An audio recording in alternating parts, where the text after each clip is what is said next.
আমরা ছোটবেলা থেকে পড়াশোনা করি, নানান ধরনের দক্ষতা অর্জন করি এবং সেগুলো পরবর্তী জীবনে কাজ অর্জনের জন্য বা নিজের দক্ষতা প্রমাণের জন্য সিভিতে উল্লেখ করি। এবং বাংলাদেশে এটা প্রচুর আছে।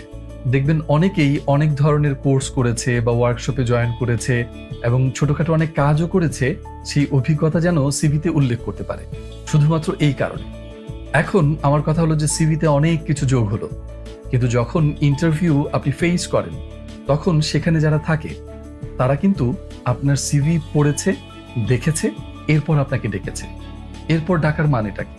তারা তখন চেষ্টা করে আপনি যে অভিজ্ঞতার কথা লিখেছেন, আপনার যে পড়াশোনার বিষয়বস্তু ছিল, আপনার অন্যান্য যত ধরনের ওয়ার্কশপ বা বিভিন্ন অ্যাক্টিভিটি থেকে আপনি অনেক কিছু শিখেছেন বলে উল্লেখ করেছেন, সেই ব্যাপারটা তারা আপনার সাথে কথা বলে উপলব্ধি করতে চায়।